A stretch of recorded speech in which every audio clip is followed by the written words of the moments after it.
Bismillahirrahmanirrahim. Assalamualaikum warahmatullahi wabarakatuh. Subhanaka la ilma lana illa ma'allamtana innaka antal alimul hakim. Wa la hawla wa la quwwata illa billahil aliyyil azim. Rabbi yassir wa la tu'assir wa tammim bil khair. Ya fattah wa bika nasta'in. Nahmaduhu wa nusalli wa nusallim ala rasulihil karim.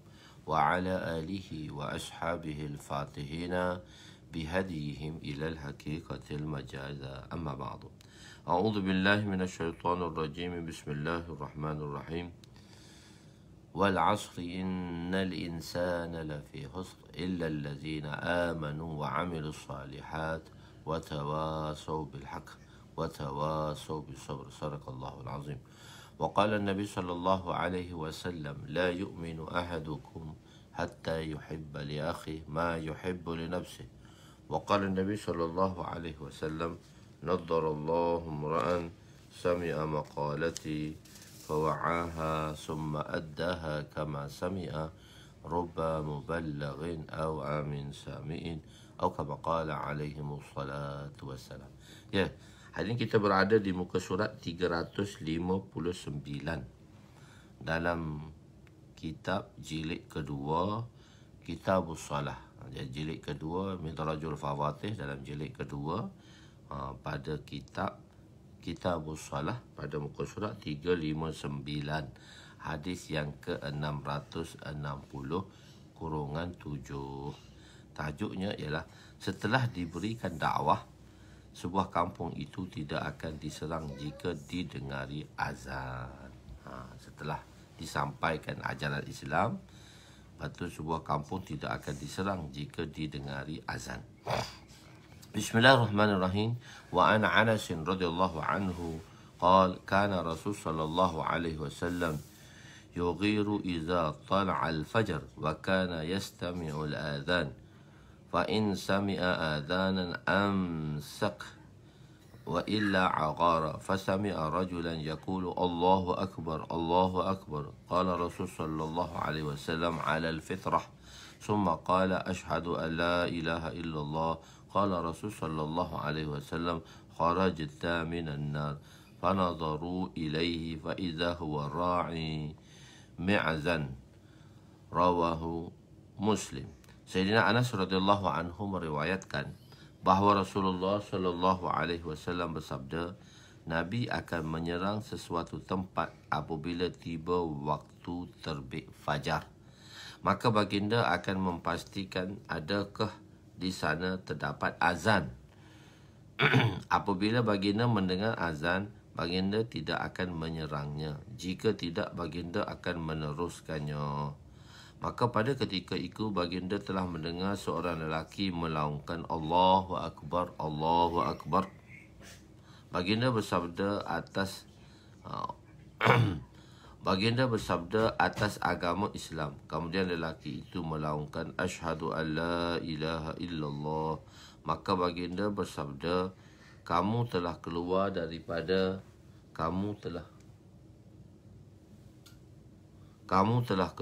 daripada api neraka. Lalu sahabat telah melihat kepada lelaki itu, dia ialah seorang pengembala kambing.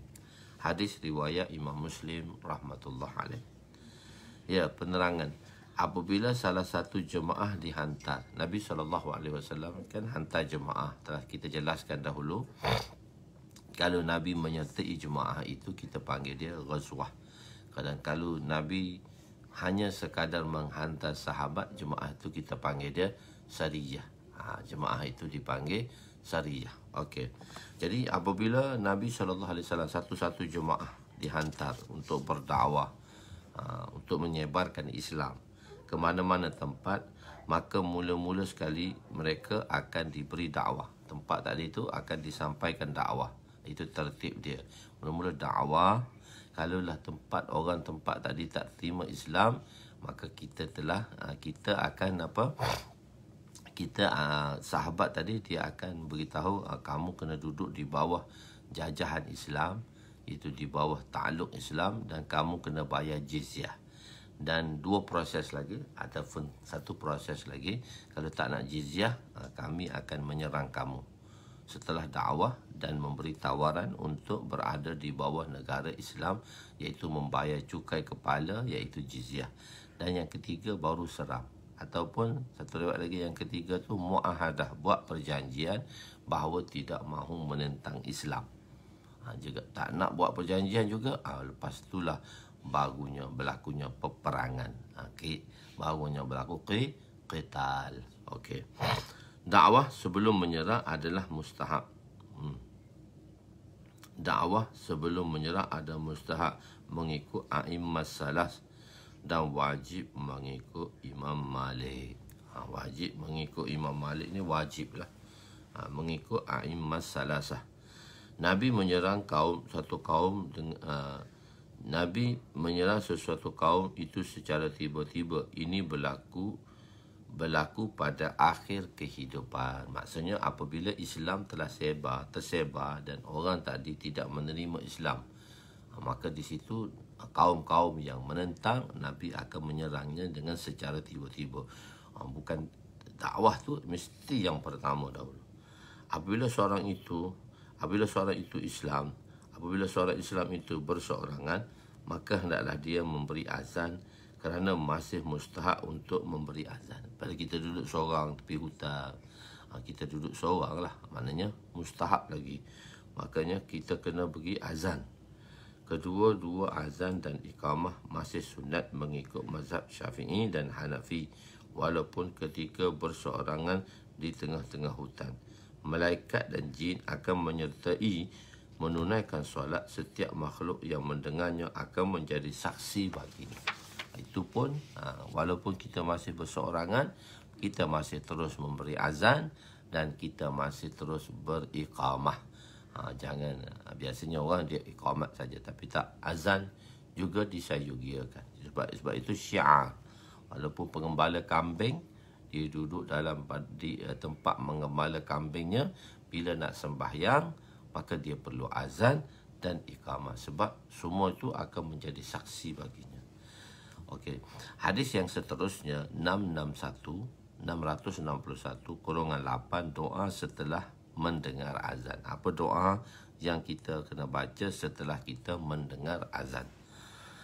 Wa an Sa'ad bin Abi Waqqas radhiyallahu anhu qala Rasul sallallahu alaihi wasallam, Man qala hina yasma'u muazzina ashhadu an la ilaha illallah wahdahu la syarika lah wa anna Muhammadan abduhu wa rasuluh. Raditu billahi rabba wa bi Muhammadin rasula wa bil islami dina ghufira lahu zambuhu. Rawahu Muslim. Sayyidina Sa'ad bin Abi Waqqas radhiyallahu anhu meriwayatkan bahawa Rasulullah sallallahu alaihi wasallam bersabda, barang siapa mendengar azan ketika itu dia membaca asyhadu alla, selepas dengar azan dia membaca asyhadu alla ilaha illallah, iaitu saksi bahawa tiada Tuhan selain Allah yang Maha Esa, tiada sekutu baginya, dan aku bersaksi bahawa Muhammad itu ialah hamba-Nya dan Rasul-Nya, dan aku redha bahawa Allah itu sebagai Rabb-Nya dan Muhammad itu sebagai Rasul-Nya dan Islam itu sebagai agama-Nya, maka dosa-dosanya akan diampun. Maka dosa-dosa kita akan diampun. Ini juga di antara salah satu doa yang dibaca selepas azan, selain daripada Allahumma rabba hazihi da'wati tammah.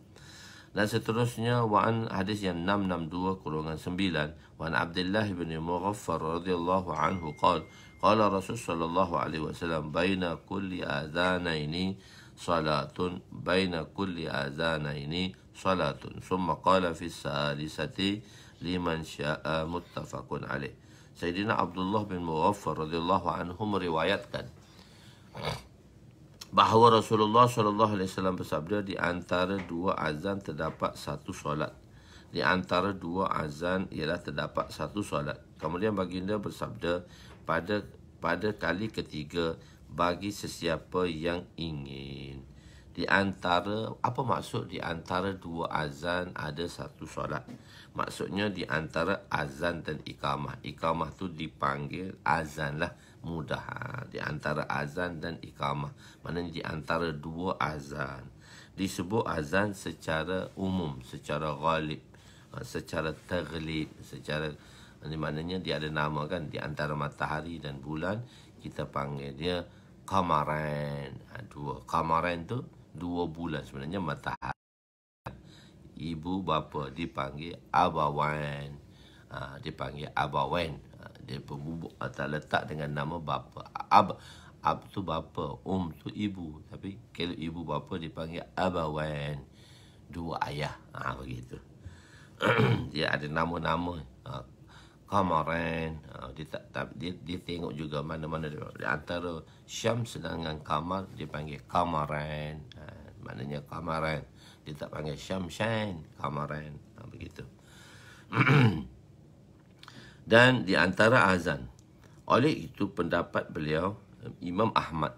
Imam Ahmad Ibn Hanbal lah. Ada orang tanya, ni ke mana pendapat Imam Hanbali? Ni saya dah cerita, ni lah pendapat Imam Hanbali. Imam Ahmad tu Imam Ahmad Hanbali lah.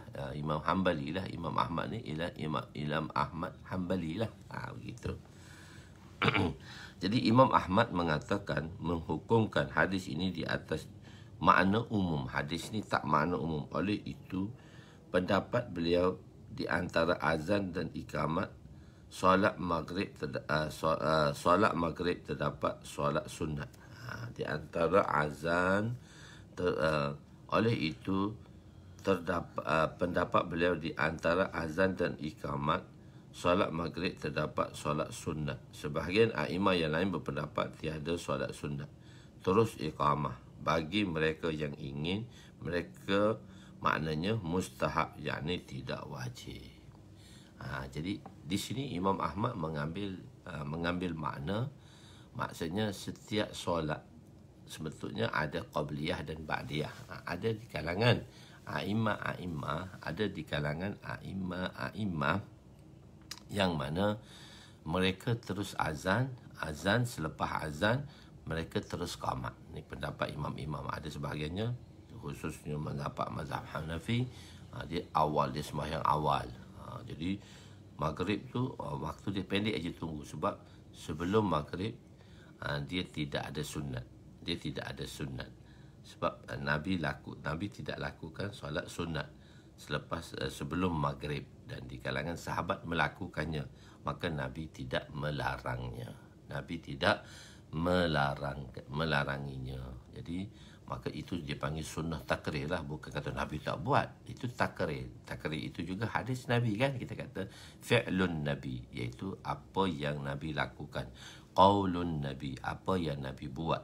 Dan takrirun Nabi, iaitu takrirun Nabi itu juga kita panggil hadis marfu', iaitu hadis marfu' yang mana sanad itu telah sampai kepada intiha ila Nabi sallallahu alaihi wasallam. Jadi sekarang minda kita ialah bila kita kata sunnah Rasulullah itu ialah apa yang Nabi buat. Apa yang Nabi sabdakan, itu juga sunnah Nabi sallallahu alaihi wasallam. Jika ulama mengatakan, jika hadis sabdaan Nabi dengan hadis larangan Nabi melarang dan Nabi lakukan, maka hadis larangan dengan qaul itu diutamakan dibandingkan dengan hadis fi'li, hadis yang Nabi buat. Ada perbuatan yang Nabi buat, ada perbuatan yang Nabi larang. Maka di situ kita rajihkan, maka kita utamakan lagi hadis larangan melalui qaul dibandingkan dengan hadis dilakukan. Jadi sebab itu kita katakan orang-orang bid'ah mengatakan ni Nabi tak buat. Tak. Nah, sunnah Nabi ni bukan semestinya Nabi buat. Apa yang Nabi sabdakan itu qaulun Nabi. Apa yang Nabi buat itu fi'lun Nabi. Dan Nabi buat, Nabi tak buat, dan Nabi tak sabdakan. Nabi tak buat dan Nabi tak sabdakan. Bahkan perbuatan yang dilakukan di hadapan Nabi atau pada pengetahuan Nabi. Perbuatan yang dilakukan di hadapan Nabi atau pada pengetahuan Nabi. Bihadratin Nabi itu dalam pengetahuan Nabi ataupun percakapan yang disebut dikatakan oleh sahabat dikatakan oleh sahabat Nabi SAW, dia di dalam pengetahuan Nabi. Dan Nabi tidak wala yamna'uhu, Nabi tidak menegahnya, wala yunkiruhu, Nabi tidak mungkirkan dia. Bal sakata, maka Nabi diam, wa qarrara, berarti itu perbuatan itu telah diperakui oleh Nabi SAW. Itu kita panggil dia takrir Nabi. Takrir Nabi, iaitu bukan semestinya hak Nabi buat saja, tapi bila kita cerita secara umum, kita kata apa yang Nabi buat. Sunnah tu hak Nabi buat, ini Nabi tak buat ni. Tak semua sunnah itu apa yang Nabi buat, apa yang sahabat buat, apa yang sahabat katakan, dan apa yang dilakukan oleh Nabi. Jadi tapi pada umumnya kita bercakap Nabi buat ke tak buat ni. Jadi kita nampak hanya atas perbuatan. Jadi sedangkan ada perkataan lagi dan ada pengakuan lagi di situ. Itu yang kadang-kadang atas, sebab bila disebut sunnah Rasulullah SAW, maka gambaran yang paling cepat yang kita akan cepat akan menangkap di fikiran kita ialah apa yang Nabi buat. Jadi sebab tu kata ni Nabi tak buat ni, ni tak boleh ni, bid'ah ni Nabi tak buat. Tak semestinya apa yang Nabi tak buat itu benda itu bid'ah. Sebab tu dalam perbahasan itu agak luas. Bukan kita mengecilkan makna tadi. Begitu.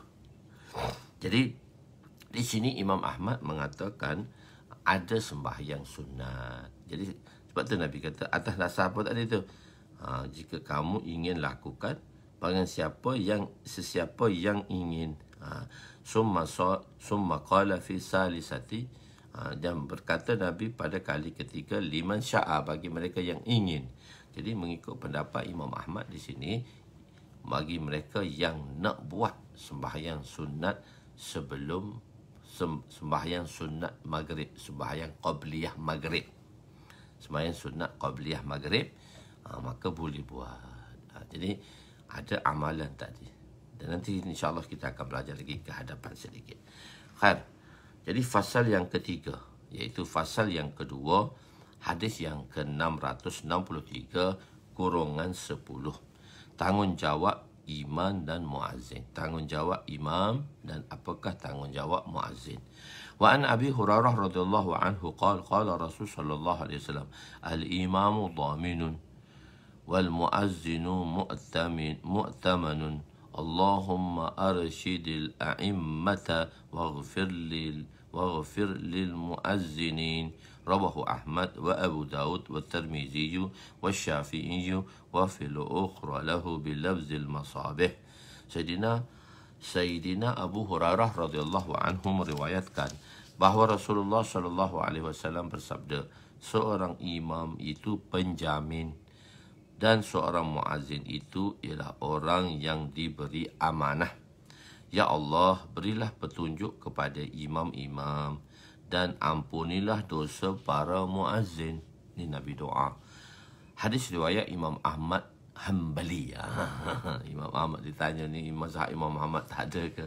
Ni hadis yang riwayat Imam Ahmad, Imam Abu Daud, Imam Tirmizi dan Imam Syafi'i.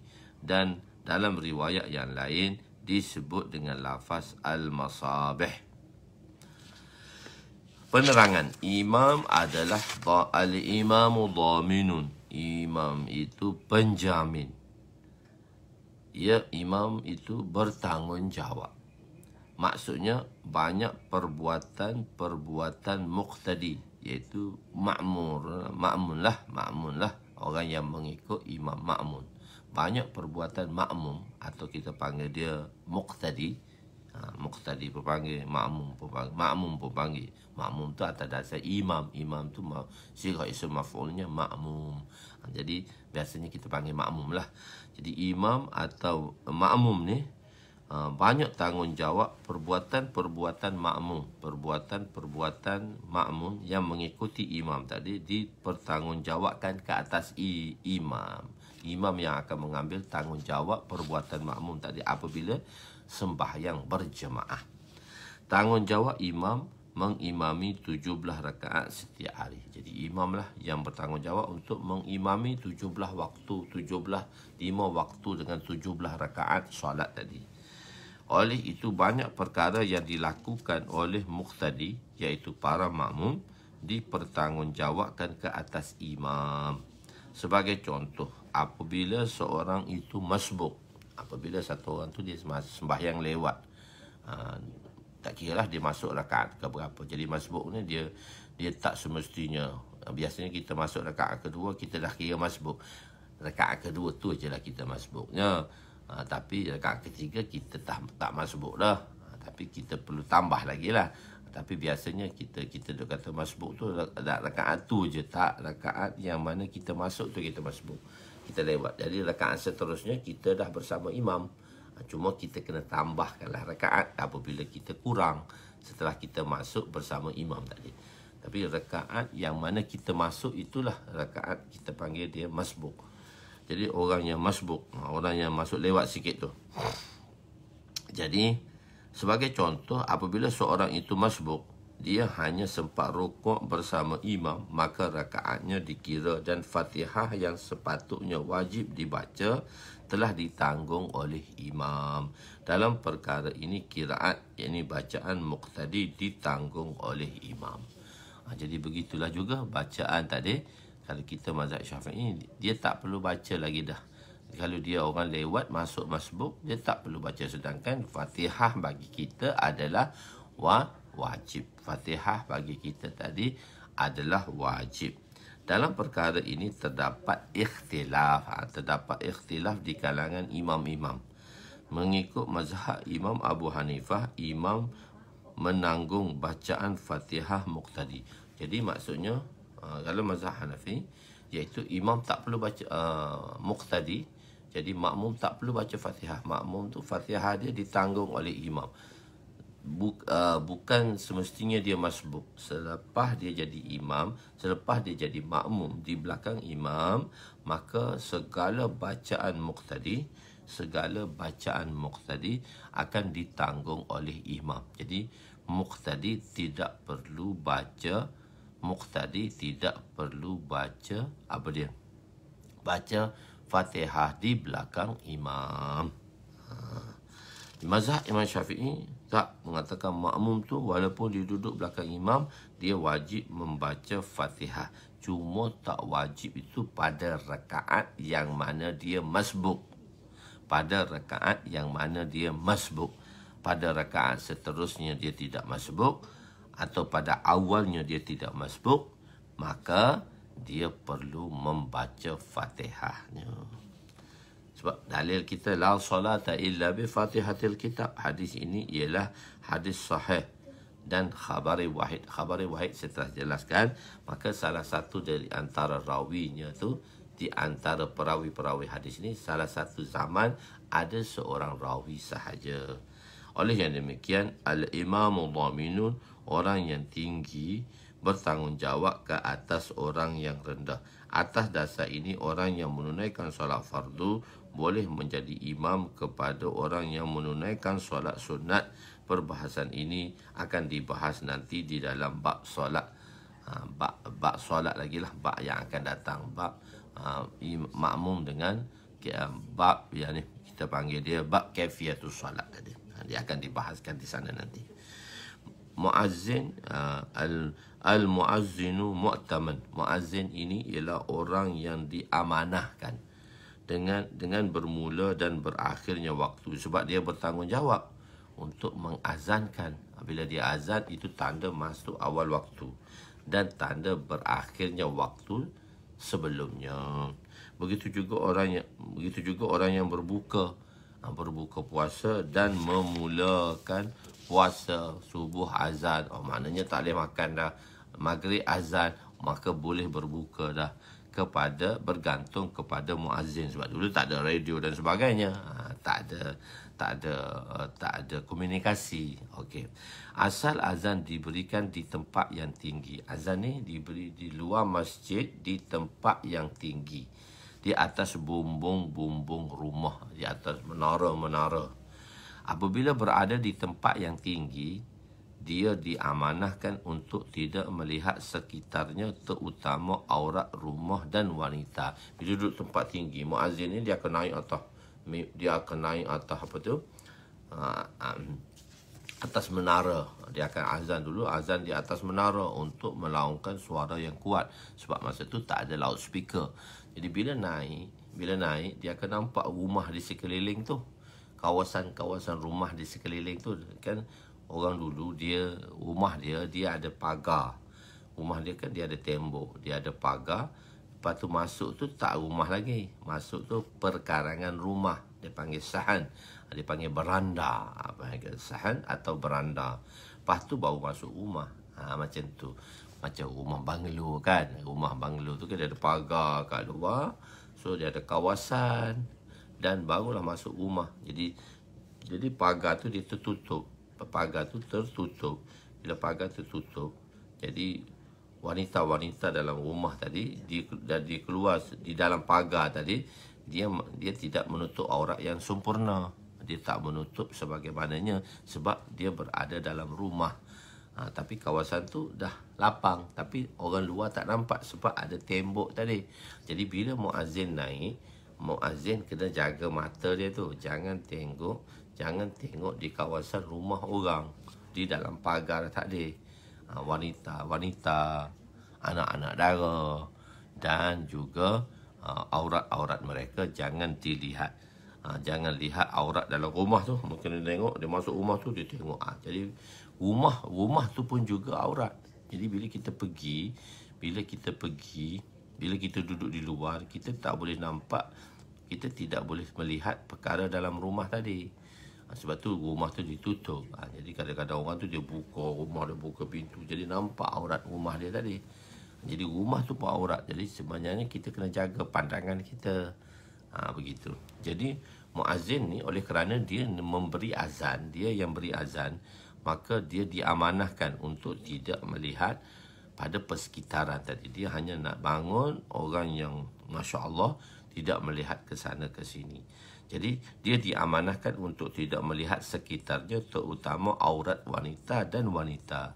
Ulama berselisih pendapat antara imam dan muazzin, manakah yang lebih afdal. Satu pendapat mengatakan imam lebih afdal kerana sunnah Rasulullah adalah imam dan juga doa Nabi supaya Allah memberi irsyad, yakni petunjuk kepada imam, sedangkan muazzin dikurniakan maghfirah saja, iaitu keampunan. Petunjuk membawa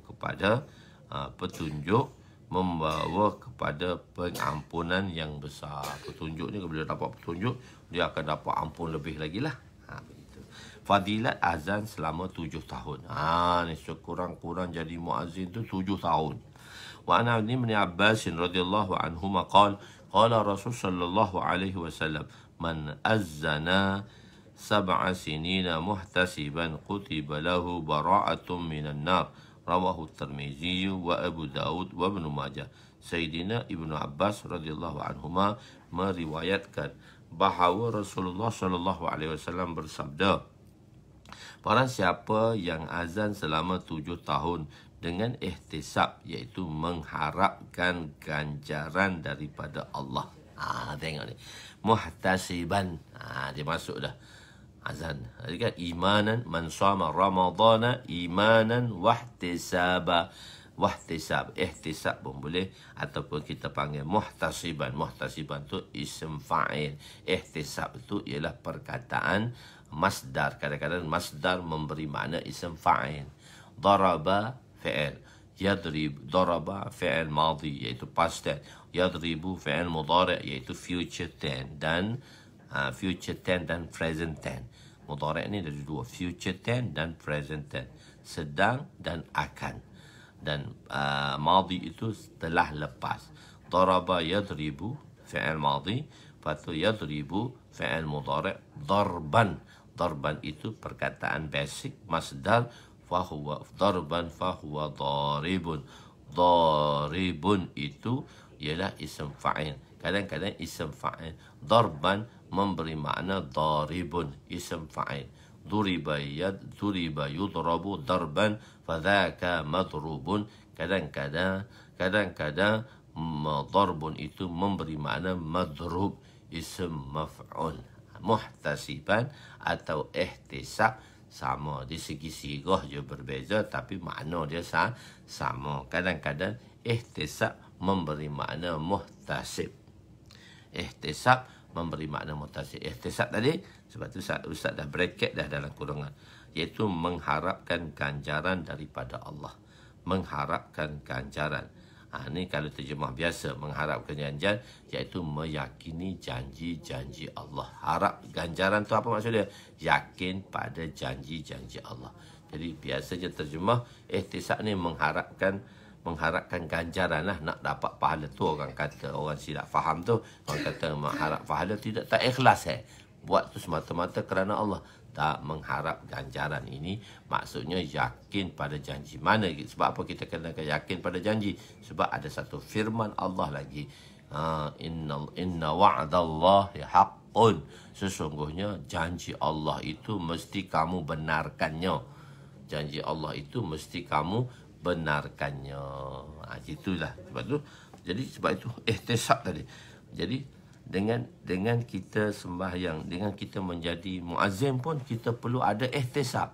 Sebab tu kan hari-hari Ustaz pesan pada tuan-tuan semua dan tuan-tuan dan puan-puan, tuan-tuan masya-Allah, hadirkan iman, hadirkan ihtisab dalam diri kita. Jadi sebab banyak perkara-perkara yang mesti, perbuatan-perbuatan yang kita lakukan mesti ada iman dan ihtisab. Jadi di sini dia tak sebut dua kali dah. Dia tak sebut iman dan ihtisab. Maksudnya seorang beriman tu sudah yakin dah kepada perintah Allah, dan kedua lagi ihtisab, meyakini janji Allah. Kan? Hadis ke-665 kurungan 12, keredaan Allah kepada pengembala kambing. Kenapa Allah meredai pengembala kambing? وعن عقبة بن عامر رضي الله عنه قال قال رسول صلى الله عليه وسلم يعجب ربك من راعي غنم في رأس سطية لجبل يؤذن بالصلاة ويصلي فيقول الله عز وجل انظروا إلى عبد هذا يؤذن ويقيم الصلاة ويخاف مني فقد غفرت لعبدي وأدخلته الجنة. رواه أبو داود والنسائي. Sayyidina Uqbah bin Amir radhiyallahu anhu meriwayatkan bahawa Rasulullah sallallahu alaihi wasallam bersabda, Rabb kamu, yakni Allah Subhanahu wa taala, Rabb kita, redha kepada seorang yang mengembala kambing di lereng bukit. Melakukan azan walaupun duduk di lereng bukit, tapi masih lagi berazan untuk memanggil orang bersolat. Masih lagi azan, beritahu dah masuk waktu dan nak panggil kawan-kawan yang mana mengembala bersama. Maka Allah Subhanahu wa taala berfirman, lihatlah kepada hamba-Ku ini, dia azan dan mendirikan solat. Dia takut kepadaku, sesungguhnya aku telah mengampuni hamba-Ku ini dan aku telah memasukkannya ke dalam syurga. Hadis riwayat Imam Abu Daud dan Imam Nasai. Penerangan, walaupun dia duduk dalam hutan, muazzin tadi duduk dalam hutan dan berseorang diri, tapi dia mesti melakukan azan dan iqamat. Betul kan Nabi kata ada azan dan iqamat lagi walaupun kita duduk seorang diri. Ya'jabu fi'il ta'ajjub. Ta'ajjub di sini, jadi Rabb itu redha. Saya terjemah ya'jabu tu redha. Saya tak terjemah terkejut, ta'ajjub. Walaupun ya'jabu, perkataan ta'ajjub digunakan pada ketika terzahirnya sesuatu yang tersembunyi, benda yang kita tak tahu, lepas tu kita kita terkejut kan, ya Allah, ya Allah, ya Allah, terkejut kita. Sebab sebelum ni kita benda tu gaib pada pandangan mata kita, benda tu tersembunyi. maka kita terkejut. Ya Allah, terkejutnya. Kita kata macam tu. Itu kita menzahirkan rasa takjub. Atau kita, ya Allah, menakjubkan. Bila kita tengok sesuatu yang surprise, maka kita kata, ya Allah, menakjubkan. Itu maksudnya takjub. Kalau bagi kita manusia lah. Akan tetapi tiada perkara tersembunyi. Allah Ta'ala bagi dia tu tak ada perkara yang tersembunyi. Bagi Allah tu semua Allah Ta'ala tahu. Semua perkara tak ada tersembunyi. Kita tu sebelah lepas tersembunyi dan dia dapati tahu dengan secara tiba-tiba. Mengarah itu menakjubkan kita. Merasakan kita rasa pelik dan takjub. Bagi Allah tidak ada semua yang tersembunyi. Maka perkataan itu ditakwilkan, ditafsirkan kepada Allah. Kita kata redha. Takjub tu Allah rasa takjub dengan hamba-Nya. Mana boleh Allah takjub dengan kita? Maksudnya Allah redha. Maka takjub ditakwilkan sebagai keredaan Allah. Maknanya isyarat takjub tadi, takwil takjub tu redha. Apabila dilaungkan azan, apabila azan dilaungkan dan solat didirikan, malaikat dan jin juga akan turut bersama menunaikan solat tersebut. Malaikat kan hadir untuk sembahyang. Jin-jin Islam pun datang juga nak sembahyang. Jin pun dia diperintahkan oleh Allah SWT. Apa dia tu? Wa ma khalaqtul jinna wal insa. Ni sebut jin dulu. Wal insan liya'budun. Wa ma khalaqtul jinna wal insa illa liya'budun. Tidak, aku menciptakan jin dan manusia itu melainkan untuk menyembah daku. Jadi takjub ni bila kadang-kadang kan takjub. Macam kita kata hayak lah. Perkataan hayak bagi Allah kita tak terjemah malu. Tapi kita terjemah hayak. Maknanya Allah tak sembunyikan. Allah jelaskan. Allah tak tinggal satu benda pun tanpa menjelaskannya. La yastahyu kita terjemah la yatruk. Ta'ajub ni kita terjemah dia redha. Begitu. 3 golongan akan berada di atas timbunan kasturi di hari kiamat. Siapakah yang akan berada di atas timbunan kasturi? Mimbar yang ditimbun, diletaknya kasturi. Maknanya mimbar itu harum lah. Hadis ke-666 kurungan 13. Wa ana ibni Umar radhiyallahu anhuma qala qala Rasul sallallahu alaihi wasallam salasatun ala khusbanil misk يوم القيامة عبد عد حق الله تعالى وحق مولاه ورجل أما قوما وهم به راضون ورجل ينادي بالصلاة الخمس كل يوم وليلة رواه الترمذي وقال هذا حديث غريب. Sayyidina Ibnu Umar radhiyallahu anhuma meriwayatkan bahawa Rasulullah sallallahu alaihi wasallam bersabda, 3 golongan yang akan berada di atas timbunan kasturi pada hari kiamat. Pertama, seorang hamba yang menunaikan hak Allah dan hak tuannya. Kedua, seorang lelaki yang mengimami orang lain. Jadi seorang hamba ni seorang lelaki ya, yang boleh jadi imam orang lelaki. Orang perempuan tak boleh jadi imam. Jangan boleh. Ada cikgu tu tanya, semua lelaki saja? Tak ada tempat kita lelaki yang kena di depan.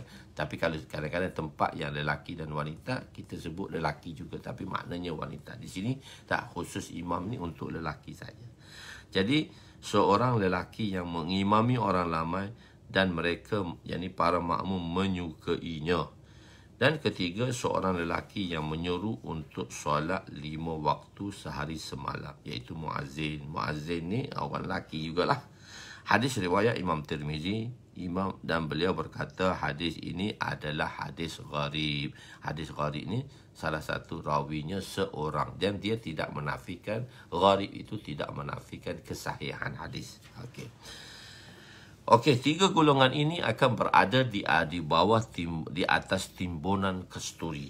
Timbunan kasturi. sama ada kasturi itu secara hakikat live betul-betul kasturi lah, memang kasturi, atau banyaknya timbunan amalan mereka, atau diisyaratkan maksudnya orang yang mana begitu banyak dengan amalan seperti timbunan kasturi itu ditafsirkan timbunan amal. Orang tu dia duduk atas timbunan amalnya yang begitu banyak. Hamba di sini maksudnya ialah hamba yang hakiki lah.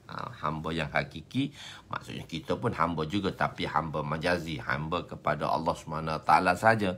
Tadi ada orang tu kita hamba yang merdeka, hamba kepada Allah, tetapi sesama manusia kita merdeka. Ada orang dia hamba kepada Allah dan dia juga hamba kepada tuan-tuannya. Kita panggil dia abdun. Abdun ni hurrun. Kita abdun dan hurrun. Kita hamba yang merdeka. Itu hamba yang dimiliki. Begitu. Jadi maksud di sini hamba hakiki yang menunaikan hak maula. Hakikinya hamba yang hakiki kita lah, hamba Allah lah, dan kita menunaikan hak Allah SWT, iaitu Allah, dan maula majazinya. Dan maula majazinya iaitu tuan dia yang memiliki dia, iaitu tuannya di dunia ini. Maka dia mendapat ganjaran yang besar kerana beratnya mujahadah untuk menyukakan kedua-duanya. Nak sukakan Allah, nak sukakan tuannya, tetapi dia ni orang special yang boleh menyukakan Tuhan, menyukakan Allah dan menyukakan tuannya. Maka orang ni nanti di hari kiamat nanti Allah kata amalnya begitu banyak, atau dia berada di atas timbunan kasturi. Kedua, imam. Kedua, orang yang jadi imam. Imam yang soleh kerana kebaikannya, maka dia disukai oleh orang ramai. Imam yang disukai. Apabila seorang itu menjadi imam, maka hendaklah dia menjaga akhlaknya dan lebih ihtiyat, iaitu berjaga-jaga kerana kedudukannya. Bila satu orang tu dia dah jadi imam, so dia kena jagalah semua. Dia tak boleh dah makan kat kedai, dia tak boleh dah, maksudnya perbuatan-perbuatan orang yang perbuatan biasa yang dilakukan oleh orang-orang lain, walaupun perbuatan tu harus, tapi oleh kerana dia seorang imam, maka dia perlu dah jaga perkara-perkara tadi. Maknanya tak, tu imam tu dia tak duduklah ke kedai kopi, kejap-kejap datang minum air tu okey lah. Ni duduk bual kedai kopi macam mana orang lain berbual kat kedai kopi. So dia tak ada lagi dah perkara-perkara itu. Duduk di kafe. Sekarang tak ada kedai kopi dah, duduk kafe. Imam duduk kafe. Pelik juga imam ni duduk kafe. Kadang-kadang tuan-tuan jumpa saya kat, Ustaz Usno datang zoo juga. Kadang-kadang datang zoo juga. Pelik, kata kan Ustaz boleh datang kat sini. Pelik. Kadang-kadang. Jadi sebab dia orang awam rasa tak munasabah kehadiran seorang imam di situ. Tak munasabah. Walaupun kehadiran di situ tidak mendatangkan dosa, tapi tak sesuai kerana jawatan tadi. Okey. Imam ialah jadi apabila seorang itu menjadi imam, maka hendaklah dia menjaga akhlaknya dan lebih berhati-hati kerana kedudukannya tadi. Kerana kedudukannya sebagai imam kepada ahli qaryahnya. Dia tidak lagi seperti orang biasa. So dia taklah lagi orang biasa dah, dia macam orang lain dah. Dia juga perlu mengambil tahu keadaan mukimnya. Tetapi dia kena tahu setiap anak mukim dia sembahyang ke tak sembahyang ke, pandai kalimah ke tak pandai kalimah ke, Fatihah tahu ke tak tahu ke. Ada satu imam datang kat Seri Petaling. Bila saya kata, bila kita imam-imam ni perlu juga kena pergi ke rumah anak mukim dia. Pergi ke rumah anak mukim dia, kena tahu. Bukan dia jadi imam kat masjid saja, dia kena pergi buat ziarah tu. Kena kenal tu. Anak mukim dia pandai tak Fatihah, itu tanggungjawab dia tu. Ustaz Zaki tu imam dia kat sini. Ustaz Zaki ada ke tak pagi ni, mungkin dia ada kuliah kot. Ustaz Zaki, jangan lupa imam tu dia kena tahu anak mukim dia pandai tak baca Fatihah. Sembahyang tu lulus tak lulus. So semua tanggungjawab imam. Tapi kita kena kebersamaan lah dengan ahli qaryah tadi. Dan kebersamaan lah dengan AJK masjid tadi. Begitu. Dia juga perlu mengambil tahu keadaan mukimnya. Ada satu perkara yang salah jika imam hanya mengimam. Adalah satu perkara salah. Perkara tu tak manis. Jika imam hanya mengimami orang ramai dan terus pulang ke rumah tanpa mengambil tahu al-ehwal orang ramai. Dia kena tahu. Cuma dia kena jaga perbuatan-perbuatan dia tadi. Untuk melakukan amar ma'ruf dan nahi mungkar, dia perlu bersama orang ramai dan menjaga hati mereka. Perlu pada orang ramai. Ulama berselisih pendapat mengenai mereka yang berkhidmat untuk orang ramai sama ada boleh mengambil imbuhan atas kerja yang dilakukan atau tidak. Jadi imam ni dia kena ambil tak? Fatwa terakhir. Imam Abu Hanifah kata kalau baca Quran tak boleh, kalau mengajar Quran tak boleh. Tapi fatwa terakhir mazhab Imam Abu Hanifah dan fatwa mazhab Syafi'i harus untuk mengambil imbuhan di atas kerja tadi. Jadi muazzim ke, jadi imam ke, boleh kita ambil imbuhan. Boleh ambil imbuhan. Tak boleh orang kata, tak boleh ni semata-mata kan. Tak, imbuhan kena tahu. Kalau imam kampung tu dah lah tak ada imbuhan. Jadi tuan-tuan lah yang bertanggungjawab untuk mengetahui keadaan imam-imam kampung surau tuan-tuan tu ada tak makan dia, ada tak minum dia. Jadi kena raikanlah imam tu. Kadang-kadang imam ni Masya Allah orang dia tawaduk, dia tak pernah cerita pun apa masalah dia, dia tak pernah cerita pun apa kesusahan dia, dia tak pernah cerita pun sakit demam dia kepada tuan-tuan. Tadi tuan-tuan lah yang kena, para makmur lah yang telah mengikut dia di belakang tadi. Tuan-tuan sembahyang belakang dia. Tuan-tuan orang kata begini-begini kat imam. Tapi tuan-tuan kena perlu jaga imam-imam tadi. Khususnya imam-imam kampung lah. Yang mana tak ada imbuhan pun. Surau yang tak beri imbuhan pun. Jadi ini tanggungjawab kita lah. Bukan tuan-tuan lah. Tanggungjawab saya dan tuan-tuan lah. Untuk kena raikan imam-imam tadi. Kena jaga dia, tanya dia macam mana anak dia, persekolahan anak dia, macam mana rumah dia, adakah keperluan-keperluan yang asas yang perlu kita bagi kepada dia, ada tak perlu kita sampaikan, ada tu barang-barang mentah yang kita sampaikan ke rumah dia.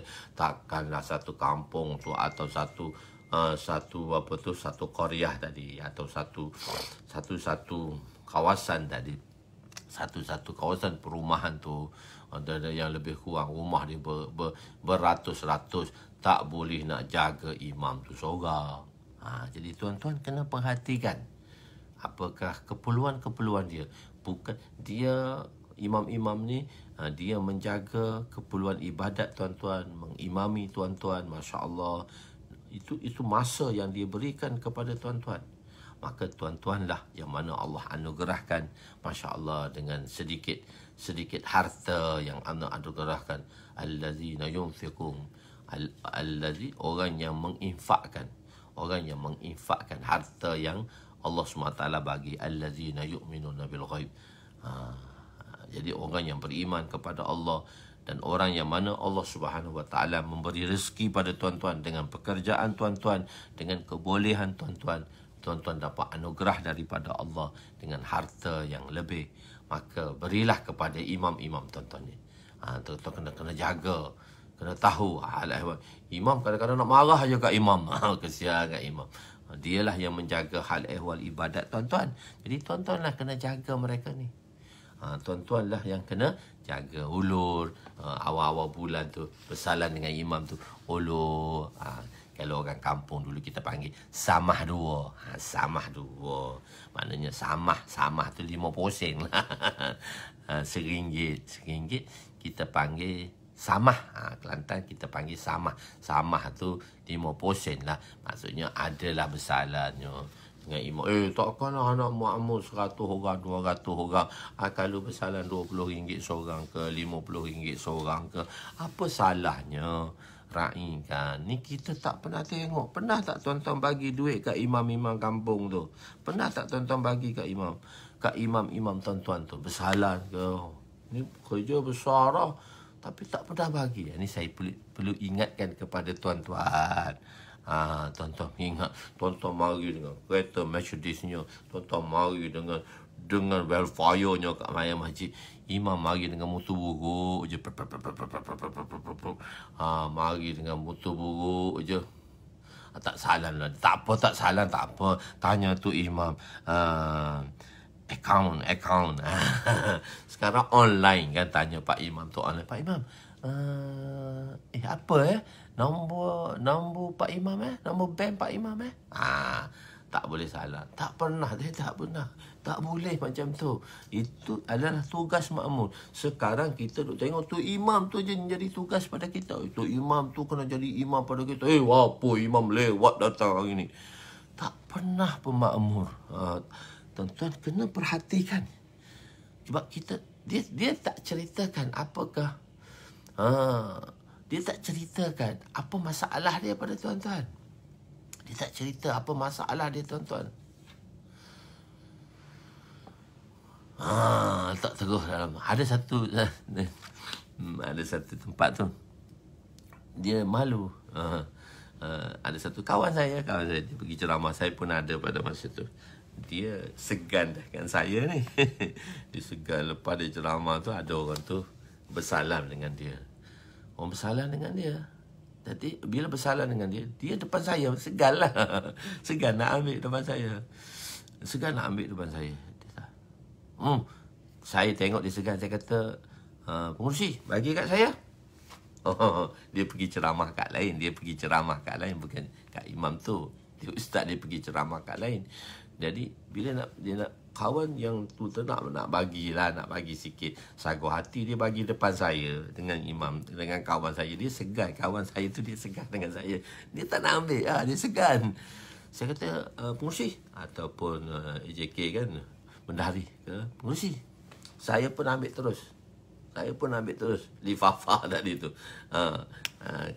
Sampul tu. Sebab kawan saya tak nak ambil. Saya ambil terus. Saya kata, okey, terima kasih Tuan Imam. Lepas tu dia pergi. Lepas dia pergi tu, saya pun panggil. Imbuhan, ini sagu hati kau ni. Dia kata, aku segan lah nak ambil depan kau. Dia kata, aku tahu dah kau segan. Betul, aku tolong ambilkan kau. Dia segan nak ambil. Masa tu suasana dulu, 20 tahun lepas. Jadi sekarang ni orang suasana, orang dah faham sedikit. Masya Allah, dah faham dah sedikit dengan keadaan makmum. Tuan-tuan kan, rakan-rakan seusaha kita tu. Kita buat usaha je kat kampung kita. Kita buat saja usaha kat kampung kita. Tengoklah imam tu, sampai kat rumah imam tu, awal-awal bulan tu, sampai ke setengah dozen susu ke, 2 kilo, 5 kilo gula ke, beras ke sekampit, daging-daging beku ke 2-3 kilo. Sampai tak? Ni rakan-rakan seusaha ni, saya pesankan rakan-rakan seusaha semua, tengok imam-imam kampung tu. Perlu tengok imam-imam kampung tak deh. Imam-imam yang menjadi di taman-taman kita, di qaryah-qaryah kita, perlu jaga. Masya Allah, perlu jaga. Bagus, kita perlu jaga macam ni. Sebab kita lah, jadi dengan itu dia seronok. Dia akan suka. Dia akan suka kita dapat jaga. Masya Allah. Ramai orang di kalangan ahli masjid, yang orang-orang yang berada ni, jaga kebajikan imam. Jadi biasanya yang jaga tu seorang dua saja. Jadi kita lah semua yang kena jaga semua ini. Ni saya pesan betul-betul ni. Sebab ada orang yang betul-betul ikhlas. Dia tak pernah cerita pada orang lain akan kesusahan dia. Imam-imam ni, dia tak pernah cerita pun akan kesusahan dia kepada kita. Jadi, tuan-tuan, bagi. Masya Allah. Tuan-tuan bagi kepada imam tadi. Dia seronok. Kita bukan menyeronokkan dia. Masya Allah. Dia pun Masya Allah. Tengok kita. Masya Allah. Masya Allah. Seronok. Begitu. Tuan-tuan jangan lupa. Ustaz Man Jabal Zain. Betul kan Ustaz? Okey Ustaz, sihat Masya Allah. Tuan-tuan kena raikan imam-imam ni. Tuan-tuan kena raikan. Jadi itu tanggungjawab makmur lah. Tak pernah kita bagi. Kita duk marah kat imam tu pula. Imam ni tak suka dengan dakwah. Pernah tak tuan-tuan tengok dia? Tuan-tuan pergi jumpa dia? Ini tanggungjawab kita bersama. Boleh insya-Allah. Dia pilihan Allah. Dia tak cerita pada orang lain. Dia hanya ada Allah dan Rasul je. Tok Imam kan? Tok Imam Harun Junid. Okey. Ramai dalam kita punya kawan-kawan di sini, imam-imam ramai. Ustaz Zaki, dia Rahim Junid ni juga imam kita. Masya Allah, kena jaga semua imam-imam tadi. Masya Allah. Okey. Terusnya lagi. Keampunan muazzin sejauh mana suaranya kedengaran. Wa an Abi Hurairah radhiyallahu anhu qala قال رسول صلى الله عليه وسلم المؤذن يغفر له مدى صوته ويشهد له كل رطب ويابس وشاهد الصلاة يكتب له 25 صلاة ويكفر عنه ما بينهما رواه أحمد وأبو داود وابن ماجه ورواه النسائي إلى قوله كل رطب ويابس وقال وله مثل أجر من صلى. Okey, Sayyidina Abu Hurairah radhiyallahu anhu meriwayatkan bahawa Rasulullah sallallahu alaihi wasallam bersabda, diampun dosa muazzin dengan kadar sejauh mana kedengaran suaranya, dan setiap benda yang basah dan yang kering akan menjadi saksi baginya, dan ditulis bagi orang yang menghadiri solat tersebut 25 pahala solat, dan diampun dosanya di antara dua solat. Hadis riwayat Imam Ahmad, Imam Abu Daud dan Imam Ibnu Majah, dan Imam Nasai meriwayatkan hadis ini dengan perkataan setiap yang basah dan yang kering, dan beliau menyebut baginya ganjaran orang yang bersolat. Khair. Jika dosa itu dijisimkan, dosa ni dia dalam bentuk jisim, dan sejauh mana suara terdengar sampai, maka sejauh itulah jisim dosa itu dimaafkan. Sekarang tak berjisim pun tak apa. Benda-benda yang tak berjisim pun kita boleh kira. Berapa angin dalam kereta pun kita boleh kira. Berapa tahap kepanasan pun kita boleh kira dengan darjah Celsius. Berapa getaran gempa bumi pun kita boleh kira dengan skala Richter, dengan alat-alat moden sekarang kita boleh kira. Dulu tak ada nak mengira benda tu. Sebab itu ulama kata benda itu dijisimkan. Maka makna kedua ialah azan yang kedengaran di kawasan itu akan menghapuskan dosa yang dilakukan di kawasan tersebut. Makna ketiga ialah semua dosa diampunkan, melainkan dosa besarlah yang perlu kepada taubat. Setiap yang basah yang dan kering menjadi saksi. Setiap yang basah ialah jisim yang hidup, dan yang kering ialah jisim yang mati. Maksud kedua ialah manusia, jin, haiwan, tumbuhan. Yang hidup tu manusia, jin, haiwan, tumbuhan dan benda-benda yang tidak bernyawa. Semua menjadi saksi. Semua makhluk akan menjadi saksi, sehingga mereka yang tidak menunaikan solat pun akan menjadi saksi. Semua makhluk. Jadi mereka yang tidak menunaikan solat pun akan menjadi saksi. Muazzin akan mendapat ganjaran 25 pahala untuk setiap orang yang menghadiri tersebut, dan dosa yang dilakukan di antaranya dimaafkan. Muazzin, kita kan sembahyang Jumaat dapat 25. Muazzin tu, dia oleh kerana dia azan tu, dia pun boleh 25 lagi tambahan pahala daripada khidmat dia tadi kepada kita untuk memberi azan. Dalam satu riwayat menyatakan bahawa seramai mana orang yang menunaikan solat pada hari itu, maka sebanyak itulah ganjaran pahala baginya. Yukhtabu lahu, sama ada musta'nafah, itu jumlah yang baharu, ataupun ataf, jumlah hubungan, jumlah kata sendi, sambungan kepada jumlah sebelumnya. Huruf ataf tidak semestinya dizahirkan. Maksudnya itulah beberapa perkara insya-Allah untuk kita mengambil kemanfaatannya. Jadi jangan lupa jaga kebajikan imam-imam kita, begitu juga makmur-makmur kita, iaitu begitu juga muazzin-muazzin kita, jaga kebajikan mereka insya-Allah. Nanti kita akan belajar bab imam, bab menjadi imam. Imamul Sughra dan Imamul Kubra. Imamul Sughra ni mengimami seorang, dan Imamul Kubra ni pemimpin insya-Allah. Nanti kita akan insya-Allah kita berjumpa pula pada hari Isnin malam insya-Allah. Yang baik itu daripada Allah, yang kurang itu daripada kelemahan saya.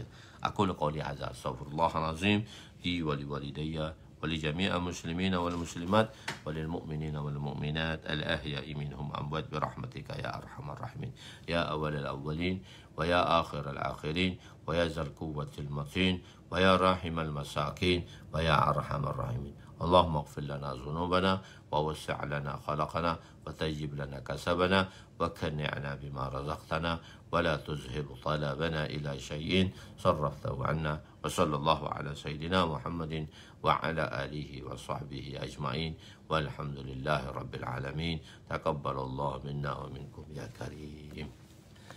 ما شاء الله بارك الله فيك.